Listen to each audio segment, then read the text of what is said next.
In this lesson, we are going to look at Taylor's theorem. In fact, we're going to look at 4 variants of it and do a proof for each one. Since this is going to be a fairly proof-heavy video, I don't want to spend too much time building up to our first proof, so let me quickly go through the statement of Taylor's theorem, assuming that you've seen Taylor's series before. If you haven't, I have plenty of videos on them. So here's the context. Imagine that we are working with a differentiable function of one variable.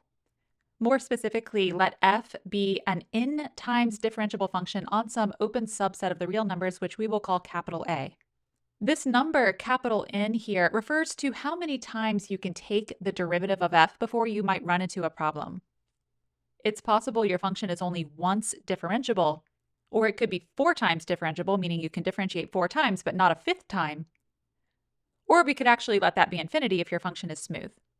Fix some anchor point little a in the domain where we will construct a Taylor series polynomial, and choose any index k between 0 and n minus 1. Then the degree k Taylor polynomial, which again I hope is familiar to you, is written in the usual way. So this is a degree k polynomial, and it looks like f of a plus f prime of a times x minus a, plus a quadratic term that looks like 1 over 2 factorial f prime prime at a times x minus a squared, and then you keep adding up those terms until you get to 1 over k factorial times the kth derivative of f times x minus a to the k. While I said that the upper bound for k was n minus 1, you can also write down a degree n Taylor polynomial, but you'll see in a minute why we're not going to do that so much today. Looking over at this graphic on the right, I just made this picture in MATLAB, and the idea is the function on top, which I plotted in blue, is some random function f of x. And then at the anchor point x equals a, I've constructed what I believe was a degree 3 Taylor polynomial. So that's this dotted red function just below f. They always agree right at the point a f of a, and as you can see in this picture, the Taylor polynomial is a good approximation for f near a. So they are almost indistinguishable in this graphic until you move some distance away from a. So I've grabbed some point x over on the left where we can see a bit of a gap between the function and the Taylor polynomial. That gap you could think of as the error. If you were trying to estimate f with t sub k, what would your error be at that point? We can also call it the remainder. And since it's a function of x, it changes as we move around in this domain. We will denote this remainder r sub k of x. So the degree k Taylor polynomial has associated remainder r sub k. Taylor's theorem is all about understanding this error. So in particular, we're going to characterize it and even give it some explicit forms. All right, so let's state Taylor's theorem. The beginning up here is what we've already been discussing. Suppose f is n times differentiable on some open set A. Choose some anchor point in the domain and an index k between 0 and n minus 1. You can allow yourself to move around in the domain out to some point x so long as you don't leave the domain. So my third line here is saying that the interval between a and any x where we're going to estimate the remainder needs to be contained in the domain. I don't want to jump out of the domain. All right, at that point we can write f of x equals t sub k of x plus a remainder. This is just a fact. F of x is a number. T sub k of x is a number. Whatever the difference is between those numbers is a remainder. So this is not a theorem. This is just a number equals another number plus another number. Here's the actual theorem. So there are 4 versions of it. I've just listed them here. The first one is a characterization of the remainder. This is Peano's form for the remainder. And this is actually valid for k all the way out to n. So for the other ones, I'll put that upper bound of n minus 1 on it. But for Peano, this is valid through the level of differentiability for the function. So this says the remainder is little o of x minus a to the k as x approaches a. I'll explain what that means in a minute if you've never seen that notation before. We'll talk through each of these, so let me just summarize the next 3 by saying that these are special forms for the remainder. So I said the remainder was a function of x. The integral form gives you an explicit function of x. So we will prove that this is the remainder. And then equal to that expression are the Cauchy form and the Lagrange form. If you look at these just for a moment before we spend more time with them, you'll notice that each of them characterizes the remainder by computing the k plus 1th derivative of f at some special point between a and x. The integral form, the Cauchy form, and the Lagrange form all take the k+1th derivative of f into consideration, and that's why we needed to cap k at n-1. Otherwise, we don't know that that derivative would actually exist. Then I have a little footnote at the bottom of the slide before we move on, and that says that if your function is capital N times differentiable, then all of the derivatives you take until you get to that nth derivative, they are all differentiable functions, so of course they're all continuous functions. We will use the hypotheses that those functions are continuous and differentiable along the way. If you want to go all the way out to the nth derivative of f for the integral form, we'll have to make a little extra assumption on f. Of course, if your function is smooth, infinitely differentiable, you don't have to worry about anything. All right, here's how the rest of this video is going to go. We are going to state and prove each of these results. So we're going to have 4 back-to-back proofs.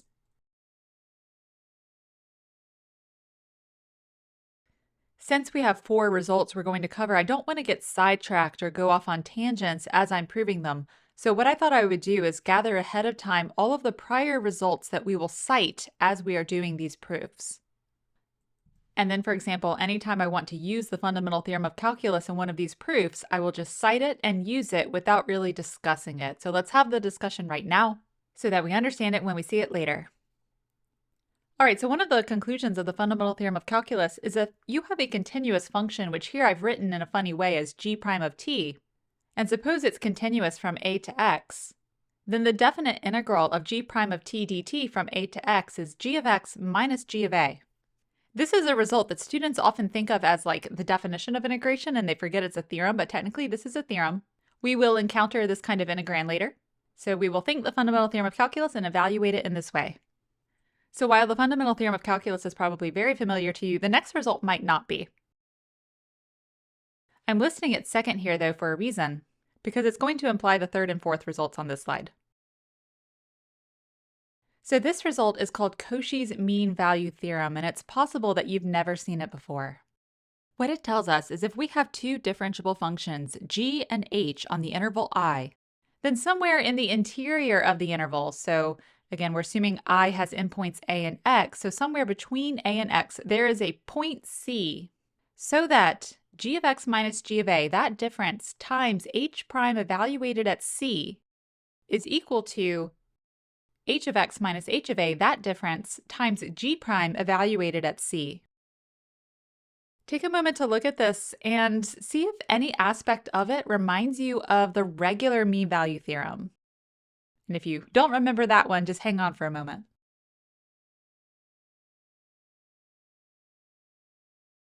On both the left and right-hand sides of this equality, we have differences of outputs, g of x minus g of a on the left-hand side and h of x minus h of a on the right-hand side.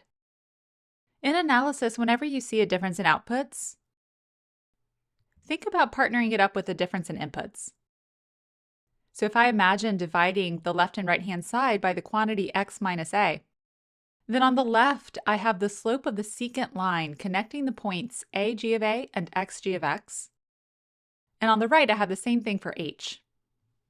Now, if you can kind of ignore h, it looks like the regular mean value theorem for g, or similarly, if you could ignore g, it looks like the regular mean value theorem for h. What's special about Cauchy's mean value theorem is that we're tying 2 functions together and relating secant and tangent slopes at the same point c. So what is special here is that h prime and g prime are being evaluated at the same point. All right, typically the context to see Cauchy's mean value theorem, if you learned it in real analysis, was to prove L'Hopital's rule. I'm stating it here, but this is just regular L'Hopital's rule from calculus, telling us that if we're trying to take the limit of an indeterminate form which looks like 0 over 0, then one way to try to evaluate that limit is to differentiate the top and differentiate the bottom and see if that limit exists. So if g and h are both differentiable and they're both going to 0 as x approaches a, then the limit of the ratio g to h as x approaches a equals the limit of the ratio of g prime to h prime as x approaches a, assuming that second limit exists. So interestingly, you can prove L'Hopital's rule with Cauchy's mean value theorem. You don't need Cauchy's mean value theorem to prove the regular mean value theorem, but you can do it this way. So you can first prove Cauchy's version and then extract from that the regular mean value theorem. Take a moment to see if you can figure out how to do that. It's not one of the 4 proofs of the day, but just read the two mean value theorems together and see if you can characterize the mean value theorem as a one-line corollary of Cauchy's mean value theorem.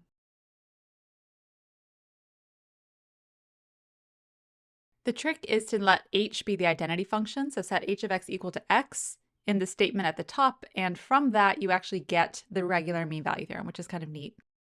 So this is the familiar mean value theorem telling us that between a and x is a point C, where g prime evaluated at C equals the difference quotient g of x minus g of a over x minus a.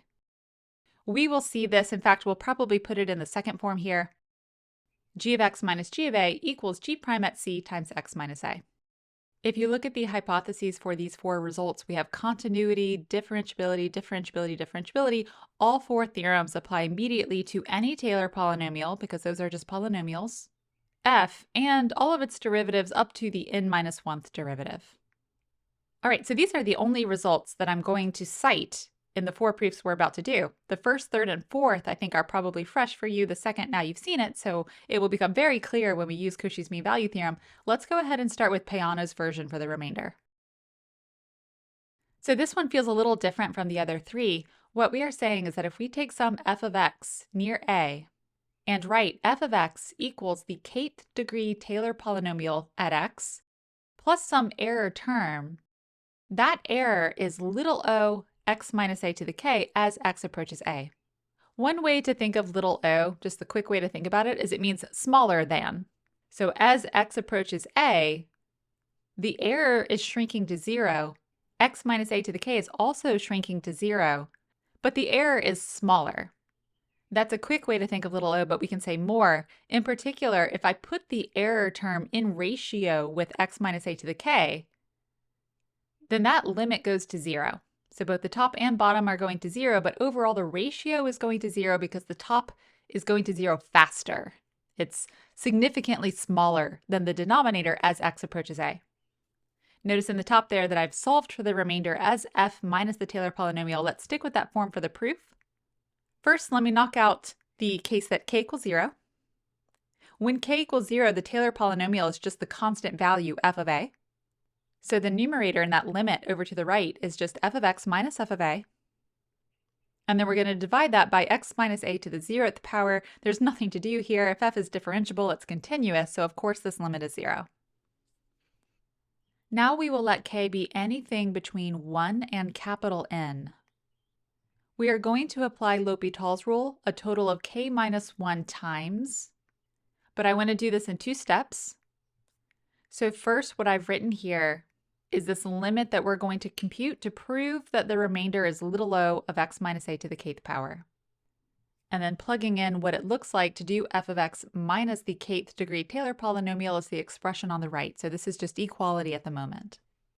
Let's do one round of L'Hopital's rule. So let's see, I'm going to differentiate the numerator. F of x will become f prime of x. Minus f of a becomes minus 0 because that's a constant. And then minus, keep in mind, f prime of a is a number. That's not something that we're going to differentiate. That's just a constant. So it's going to be minus f prime at a times the derivative of x minus a. So that's going to be 1. Minus, again, f double prime at a is a constant. Bring the 2 down. You get 2 over 2 factorial times x minus a to the 1st power, etc. It's just differentiating a polynomial, but if you haven't done that before, it's worth writing out. And then in the denominator, of course, with the power rule, we get k times x minus a to the k minus 1. So that's one iteration of L'Hopital's rule. Imagine doing that k minus 2 more times. Quick question for you. How many non-zero terms will be left? So if you need to, pause and try to work out what the numerator will look like after a total of k minus 1 applications of L'Hopital's rule.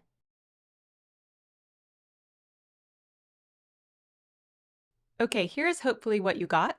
So my notation here means that we did L'Hopital's rule once and then k minus 2 more times for a total of k minus 1 applications of L'Hopital's rule. We differentiated f k minus 1 times, that's our leading term. And then we had a bunch of zeros, and the only 2 terms that did not get zeroed out were the final 2 terms in the Taylor polynomial. Okay, I have a few fancy versions of the number 1 here. So x minus a to the 0 is 1. And then I have the product of 2, 3, all the way through k, but that's actually also k factorial. And then I have k minus 1 factorial divided by itself. So let's cross all of those out. In the denominator, again, we have the product of 2, 3, all the way through k, so that's another copy of k factorial. Simplifying, this is what our limit has turned into after k minus 1 iterations of L'Hopital's rule. By the way, I forgot to mention as we did this that every time you do L'Hopital's rule up to this point, you're getting an indeterminate form, but that's not too hard to see, so I'll leave you to check that. Okay, what I've done here is pulled the 1 over k factorial in front. Then I've partnered up the k minus 1th derivative of f and that middle term that didn't vanish, divided that by x minus a, and then broken off on its own the kth derivative of f at a times x minus a divided by x minus a, and I canceled those two x minus a's out. So take a moment to make sure you can rearrange all the terms to get to this form and it makes sense to you. All right, now I really like this form of this limit computation. The 1 over k factorial will hang out front. The last term we wrote, the kth derivative of f at a, that's just a number. But if you look at this difference quotient that we're left with, as x approaches a, that's going to compute the kth derivative of f at a. We know that exists because f is n times differentiable and k is anything between 1 and n for this computation. So we're left with 1 over k factorial times a number minus itself, giving us 0. And that concludes the proof of Peano's version characterizing the remainder for the Taylor series.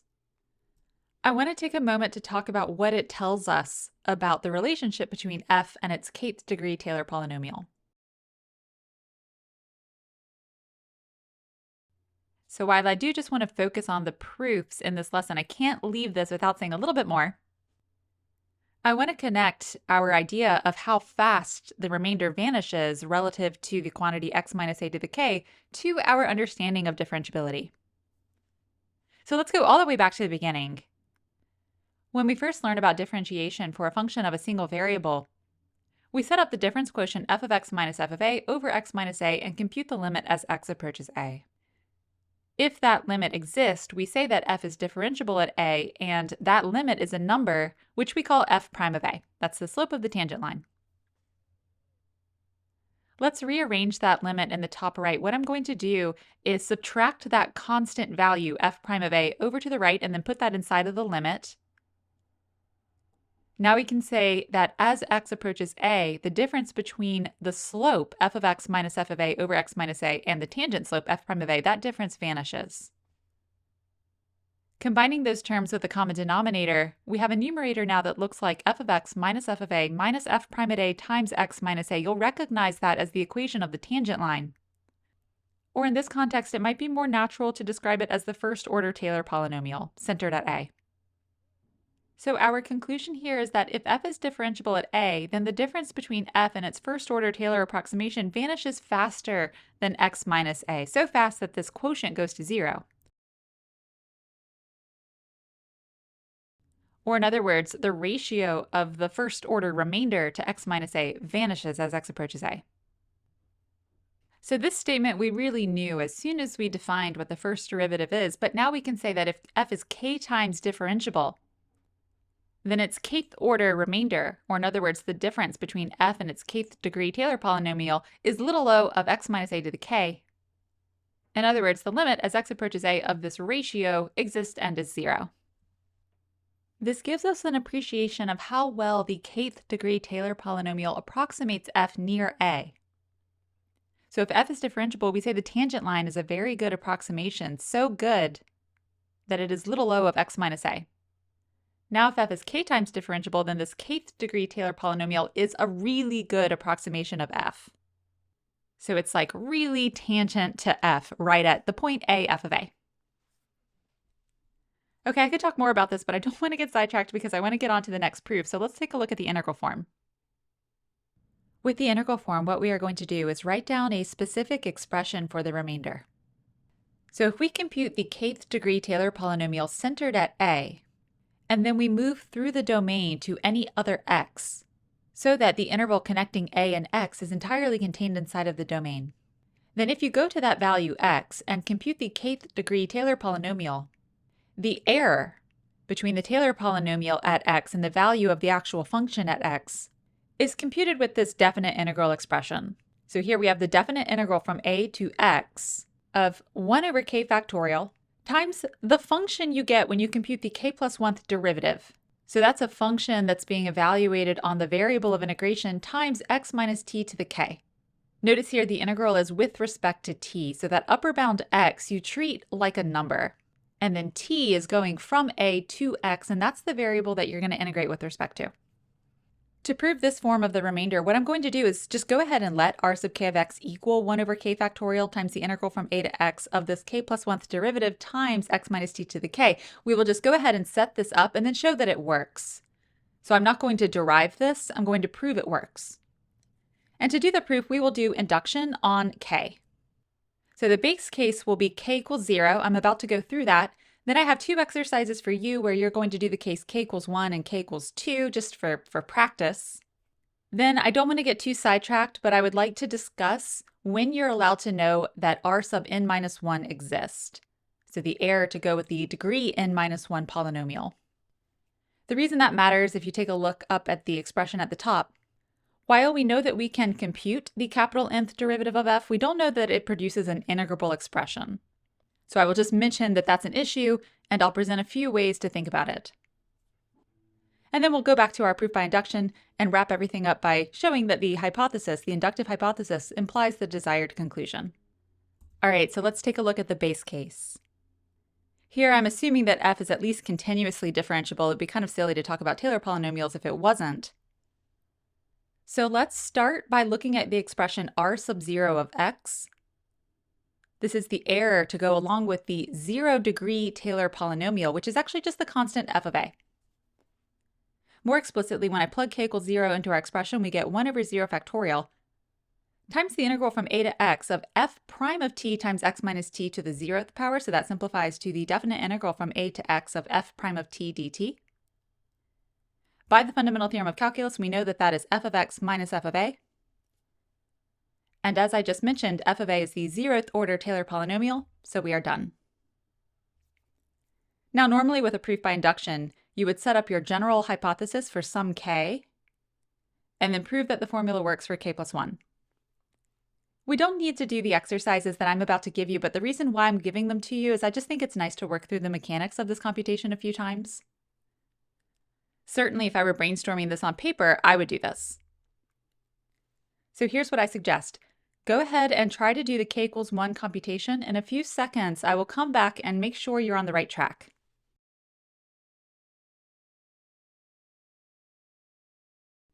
Okay, making sure you're on the right track. This is what you should have written down for the first order remainder. Now the question is, how do we work with this term? Hopefully you see the relevant technique of integration. If not, I will come back in a few seconds and reveal that to you.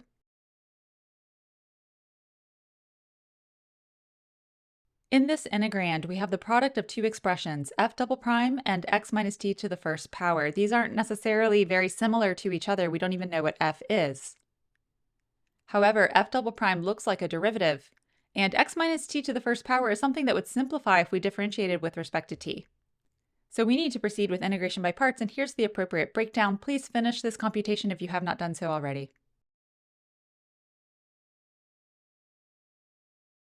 All right, I'm going to put up the rest of the computation. So sticking with just regular integration by parts, uv is f prime of t times x minus t. We will evaluate that from a to x, and then subtract off the definite integral from a to x of negative f prime of t dt. I've worked it out in full detail here so that we notice what happens. When we plug x in for t, keep in mind that t is the variable that we are integrating with respect to, everything gets wiped out because we have x minus x. Then we have minus f prime of a times x minus a when we plug a in for t. And then plus the integral from a to x of f prime of t dt. Again, with fundamental theorem of calculus, we know that that's f of x minus f of a. In fact, it reverts back to our previous computation. Rearranging terms, we can rewrite this now as f of x minus the first order Taylor polynomial. Okay, just to make sure this sticks, if you'd like to work through the k equals 2 computation, I will put up everything in just a few seconds.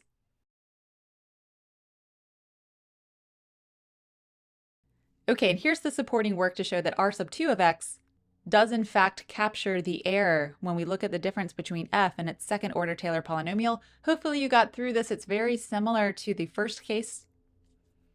And in particular on the second line, after I did the integration by parts breakdown, notice that that integral we're left with on the second line is twice what we have already done on the left. So I was immediately able to write that as twice f of x minus the first order Taylor polynomial.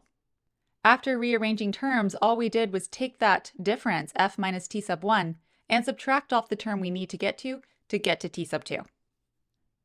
The reason why I wanted you to work through these two cases is that sometimes when you're doing a proof by induction, depending on your starting index, if it's something like 0 or 1, so many things will cancel out that you don't feel like you've seen why something will be true. It doesn't mean that the proof is flawed at all. And in a formal write-up, you wouldn't really want to show these computations because it's way more than you need. However, what I find when I'm just working through a proof by induction is if I go through a couple levels on my own, just off to the side on scrap paper, it helps me anticipate how the hypothesis will show the conclusion. So when we return to this proof in a few minutes, I will expect the k+1th order computation to bring in the kth order computation like what we did from line 2 to line 3 with r sub 2. All right, before we do that though, I thought I would just stop the proof and talk about integrability. Let's discuss how far we can induct 2. Now, since our function is n times differentiable, each of the functions f, f prime, f double prime, all the way through the n-1th derivative of f are all continuous functions across the domain of integration. Therefore, each of those integrands exist all the way up to the n-1th derivative of f, which corresponds to r sub n-2. When I stated Taylor's theorem, I took it a little bit further, but that's not always going to be possible. So even though f is n times differentiable on the domain of integration, the nth derivative of f is not necessarily a continuous or even integrable function. If you write down a nice function, it's going to be hard for you to generate a counterexample on the spot, but there are kind of pathological functions that do this. So the nth derivative of f could kind of break this integration. And all that means is that the statement of Taylor's theorem just won't go as far as that. So instead of having an expression for all of the remainders all the way through k equals n-1, you might have to stop at k equals n-2, and that's just a fact of life. You could make your hypotheses a little bit stronger. One common way to do this is instead of saying that f is n times differentiable, say that it's a class Cn function. That means n times differentiable and each derivative is continuous, including the nth one.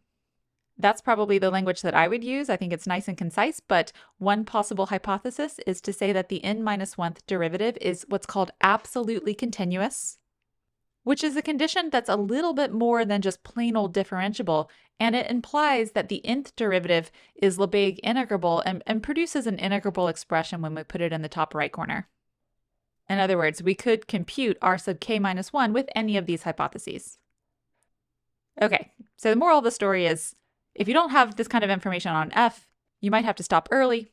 Otherwise, you can proceed all the way up to the nth order integrand. To avoid getting too technical here, to wrap up our induction, let's just imagine that f is a class Cn function. And suppose that for some index k between 0 and n-2, we know that f of x can be written as t sub k of x plus r sub k of x, where r sub k has this integral form. We want to now show that r sub k plus 1, written as an integral, will also work. It also describes the error between f and its k+1th order Taylor polynomial. So let's start by just writing that down. Here is r sub k plus 1. Again, we're going to start with this and show it works. If you take a moment to compare this to the two exercises I gave you, notice that it's the exact same type of integral that you've already done by hand twice. And so we're going to use the exact same technique of integration. So through integration by parts, as we've already done twice, we get a leading coefficient of 1 over k plus 1 factorial, and then the uv expression will be evaluated when t equals a and t equals x. Remember that the variable of integration is t, plus k plus 1 times the integral from a to x of now what is the k plus 1th derivative of f times x minus t to the k. Just like before, x minus x is 0. So for that leading term, we'll have negative 1 over k plus 1 factorial times the k plus 1th derivative of f evaluated at a times x minus a to the k plus 1. And then distributing that coefficient, we're left with 1 over k factorial times an integral, which if you stop and look at that, maybe compare it to the expression in the top right corner, you'll notice that that's exactly the form of r sub k of x. We saw that happen with the exercises, so it wasn't so clear in the base case, but that's why I had you work through the cases k equals 1 and k equals 2. So in this final integral expression, that's where we see the inductive hypothesis really emerge. So I'm going to actually take that now and just use the inductive hypothesis. That's going to be f of x minus its kth order Taylor polynomial. Let me write that first. It's a little bit more natural that way. Minus this new term, which has 1 over k plus 1 factorial as a leading coefficient. And then if you look at that, that's exactly the term that the k plus 1th order Taylor polynomial has that the kth order Taylor polynomial doesn't have. So if you combine that with the kth order Taylor polynomial, you arrive at the k plus 1th order Taylor polynomial, and that's where we're going to wrap it up. Okay, so that wraps up the proof for the integral form of the remainder. We still need to prove the Cauchy form and the Lagrange form. This might be a good moment for you to just take a break for a minute. Reread those. Now I'm going to just let this video pause for a couple seconds, but you can pause it on your own and attack Cauchy's form of the remainder however you can. You might want to try induction or something like that. When I come back in just a few seconds, I'm actually going to show you what I would do if I was attacking this. In fact, this is what I did. So without looking at notes, I'll show you what I did to attack it, which didn't work. So this is a nice exercise in failing to prove something and realizing that you need to take a new approach. Okay, so we are halfway through our results. So pause, take a break, and we will resume in just a moment with Cauchy's form.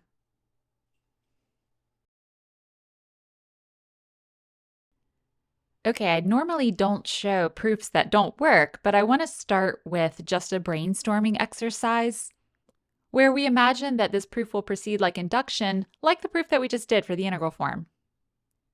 So, like we just did for the integral form, let's work through not only the base case, but the next case after that. So I would say the base case is what you could call level 0. Can we put the 0th order remainder in the correct form, where the correct form is this new expression at the top? So in particular, if r sub k of x is 1 over k factorial times the k plus 1th derivative of f evaluated at some point inside the interval from x to a, times x minus that point, which I'm calling here c sub k, that difference raised to the kth power, times x minus a. So when k equals 0 for this base case, that reduces down to just f prime at some point c naught times x minus a. And we can actually do that here. It follows immediately from the mean value theorem. So between x and a is some point c naught, so that the difference f of x minus f of a equals f prime at c naught times x minus a, like we discussed in the beginning of this lesson. Okay, if you're like me, then at this point you would say, hey, we must have figured out how to prove this. Let's see if we can go up to k equals 1 just for fun before we show that the conclusion follows from the general inductive hypothesis. So for the error r sub 1, I want to see if f minus its first order Taylor polynomial can be put in the right form. So f minus that polynomial looks like f of x minus f of a minus f prime at a x minus a. Now when I read this, I thought, okay, those first two terms must pair up. F of x minus f of a is a difference of outputs for our function. So let's go ahead and replace that using the mean value theorem like we just did at level 0. And now both of these expressions have an x minus a in common, so let's factor that out to the right, and now we have a difference of f prime output. So if we apply the mean value theorem again, which feels right in the moment, but then when you do it, this computation turns into f prime prime at some c1 between a and c naught, that's where that would have to live, times the difference in the endpoints for the interval that we just applied the mean value theorem to, so that's going to be c naught minus a, and then times x minus a. And then you have to look at that and realize this is just not the correct form. So what went wrong, or what might we try to improve? Because if you realize what's wrong here and how we might fix it, I think it leads you to the correct proof. So in particular, notice f double prime at c1 times x minus c1 is what I wanted to have, which means that we might want to have some kind of generalized expression where we're looking at something like f prime prime at t times x minus t, and perhaps other terms of that form. So I'm going to think about trying to come up with some expression that has the derivatives of f evaluated at some input t times x minus t. And that product, a derivative of f at t times x minus t, it's not exactly the integrands that we were just looking at when we did the integral form, but it's kind of similar. So it feels like the right type of expression. And then also notice in this computation I just did at level 1, the 1 over 2 factorial didn't come in. So maybe we need to bring that in ourselves. Okay, so if I wanted to write down expressions that I would like to see, I would like to see something like 1 over 2 factorial f double prime of t times x minus t, or 1 over 3 factorial. How do you pick? You don't. Actually, you're just going to combine all of them. What we are actually going to do is write down an expression that looks a lot like a Taylor polynomial itself. So here, imagine that I've picked some index k between, say, 0 and capital N minus 1. And I write down what looks kind of like the kth degree Taylor polynomial, but notice that what was a is now t. T is a variable. So one way you could think about this is that we've interchanged the roles of the inputs, the domain values, whenever you write down a Taylor polynomial. Normally it's a function of x. We're fixing that here, replacing a with t, and we're going to make this a function of t. So instead of f of a plus f prime at a times x minus a, et cetera, this is f of t plus f prime of t, x minus t plus et cetera, et cetera. Let's check your understanding of this new expression with the following exercises. So what I would like for you to do is compute and simplify as much as you can until you get to really nice expressions, these three terms. The first one is, what if we plugged in x for t? A natural follow-up is, well, what if we plugged in a for t? And then the third thing I think you would immediately want to do upon seeing this expression is compute its derivative. So at this moment, please pause and work through these. The third one might take a little bit more work, but see if you can get it to a really clean form.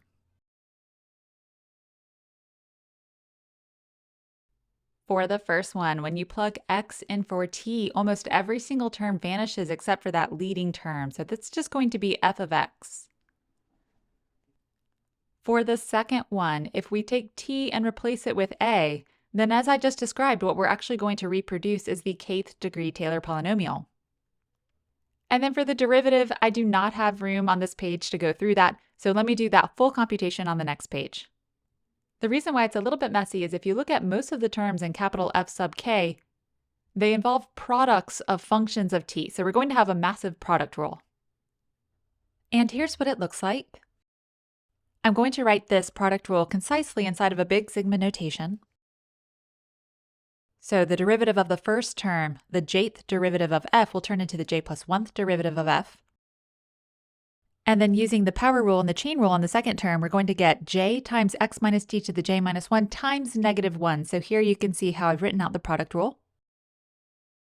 You have to be careful simplifying j over j factorial and canceling that out because it's not going to leave you with a very nice expression for when j equals 0. So what we should do next is just go ahead and peel off the j equals 0 computation. For that, the second term entirely disappears, so that when j equals 0, we just have 1 over 0 factorial times the first derivative of f at t, and that's it. So that just came from the first term. Now we add up the rest, starting with the lower index of j equals 1. And we're going to do a little bit of a balancing act between these two, because notice that I have the j plus 1th derivative appearing in the first expression, but the jth derivative appearing in the second. And there's some other similarities here. So I think the next thing we should do is break this up into two series. So on this line, all I've done is broken up that giant sum into two sums, but now we're going to do some index adjustments. In particular, what I'm going to do is take this first sum and not change it, but rewrite it as a sum going from j equals 2 to k plus 1. So I'm going to re-index, and when you raise your starting and lower indices around that sum expression, what you need to do is lower the way they appear in the summand. So here's what that looks like. I have only altered the middle term, and what I've done is re-index, starting with a lower index of j equals 2 and finishing at k plus 1. In order to generate the same sum, when you raise the way you index, you need to lower how that index appears. So if I raise j by 1 in the indexing, I need to lower j by 1. So 1 over j factorial turns into 1 over j minus 1 factorial. The j plus 1 derivative of f turns into the jth derivative of f. And then x minus t to the j becomes x minus t to the j minus 1. And now this is perfect because if you look at these two sums that we're looking at, they almost look like they cancel each other out, except each has a term that the other one does not have. So for the first one, everything will cancel out except for when j equals k plus 1. And for the second one, everything will cancel out except when j equals 1. So it's like we keep the top index for the first one and the bottom index for the second one. Essentially what we got here when we used the product rule on this capital F sub k function was a telescoping series. So keeping the only two terms that don't cancel out produces this expression, but notice that third piece, 1 over 0 factorial times f prime of t times x minus t to the 0 is really just f prime of t. So that will cancel with the first term, leaving us with just the middle.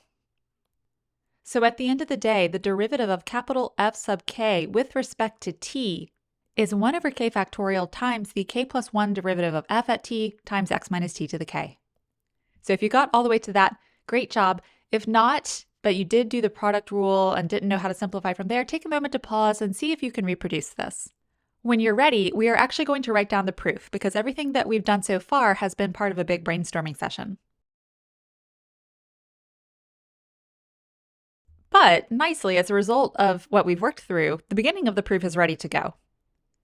So pick some index k between 0 and capital N minus 1, and then define the function that we've already worked through. So if I were writing this on paper, I would just write this down. The exercises I gave you were algebraic computations, so in a proof and an analysis course, I wouldn't necessarily write all of these out. That's why I've got everything that we just talked about on one following line. So notice capital F sub k of x is little f of x, capital F sub k of a is the Taylor polynomial t sub k of x. And then as we just computed, the derivative of capital F sub k with respect to t is 1 over k factorial times the k plus 1th derivative of f at t times x minus t to the k. Now, what is really good here? We are trying to show that the kth remainder, r sub k, has a particular form. Well, what is that kth remainder? It's f minus t sub k. And now, after our exercises on capital F sub k, we realize that we have a new way to characterize this. It's capital Fk at x minus capital Fk at a. And what's really great about that is it's a difference of output. So anytime you see difference of outputs like this, your mind should go to the mean value theorem. So for some input ck between x and a, this difference of outputs for the capital F sub k function is equal to fk prime at that ck times x minus a. So that's the regular mean value theorem. And now bringing in the derivative that we've computed for capital F sub k and simultaneously plugging in ck for t, we get exactly the form we need. So I really like this proof, but what distinguishes it from Peano and the integral form is I don't think it's very clear how to proceed if you haven't seen it before. So for the first two proofs, I think it's clear to use L'Hopital's rule for Peano's form, and then for the integral form, I think that induction comes pretty naturally. For Cauchy's form of the remainder, we brought in this capital F sub k function, which might have felt like a magic trick, but what I wanted to do with that failed first attempt at proving it is show you the kind of attempts and thought processes that might be happening before a proof is realized. So hopefully as a warm-up for this proof, it motivated the introduction of this F sub k function. Okay, we are almost done, and in some ways I think I've saved the best for last. So Lagrange form of the remainder is my favorite form of the remainder, and this is actually also a really nice proof. Before we start doing the brainstorming and then proving for the Lagrange form of the remainder, I want to make a quick remark here. And that is that there's a very satisfying version of this proof, which if you assume that your function is class Cn, which is a little bit stronger than n times differentiable, you can build up this iterated integral computation, and it's going to use the extreme value theorem and the intermediate value theorem along the way, which is just a really nice way to bring in previous analysis results in order to derive the Lagrange form. I'm mentioning this for a few reasons. One is that it's simply a very nice proof. It's very satisfying to kind of bring in these preliminary results. Another reason is that I think it's more common if you search online or in a book for the Lagrange form of the remainder, you might see this. So if you see this iterated integral computation, this is a very common approach to proving this. And then also, I think it's the proof that feels more like you would come up with it organically without needing kind of a trick. We are not going to do this. Instead, we're going to stick with our hypothesis that f is n times differentiable, and we are going to actually prove it faster, but maybe a little bit trickier, using that f sub k function.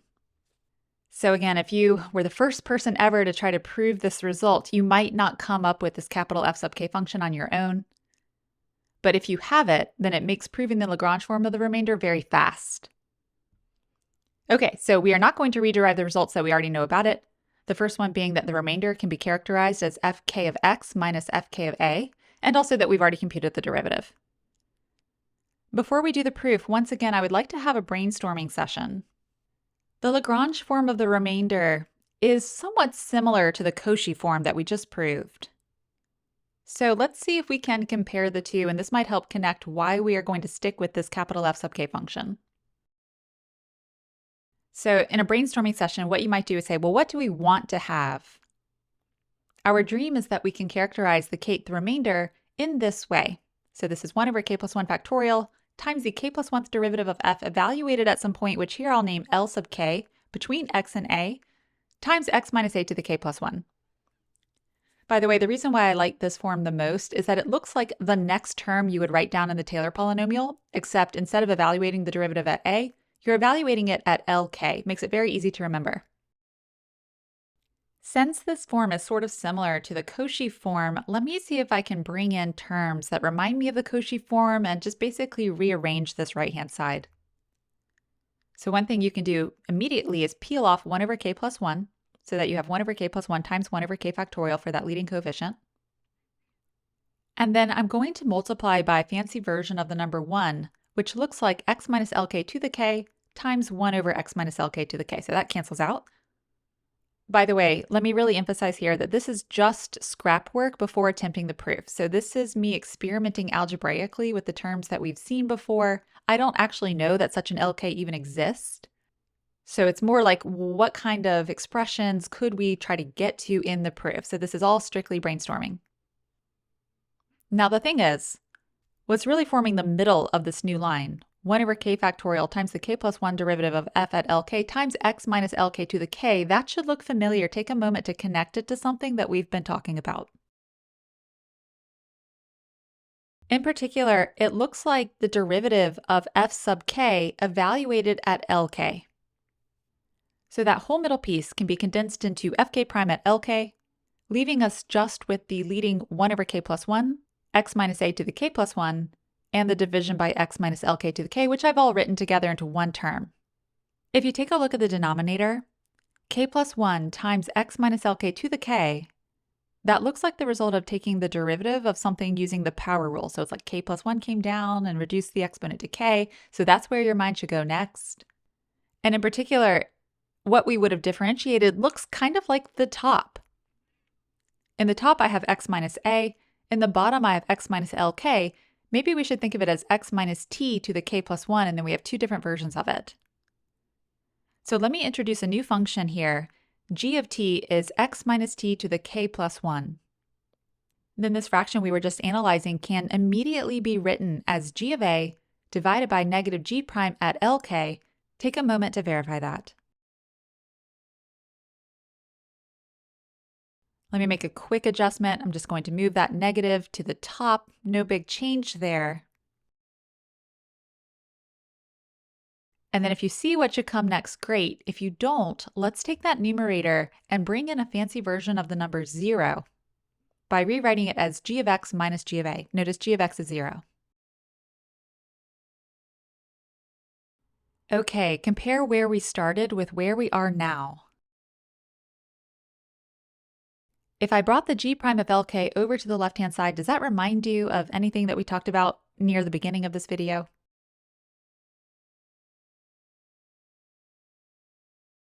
So what we want to find is some number lk between a and x, so that the difference in outputs for fk times g prime at lk equals the difference of outputs for G times Fk prime at Lk. Is that familiar to you? And it should be. That's Cauchy's mean value theorem. Okay, so now we recognize that Cauchy's mean value theorem is going to come into this proof. Let's go through it now. Just like before, we've done most of the work already, so let k be an index between 0 and capital N minus 1. Let g of t equal x minus t to the k plus 1, and as we just did with Cauchy's form, define capital F sub k of t in the usual way. Now both capital F sub k and g are differentiable functions on the interval connecting a to x. So by Cauchy's mean value theorem, there exists a point Lk between x and a, so that we have that equality that we ended up with last time. So now we're basically going to go backwards.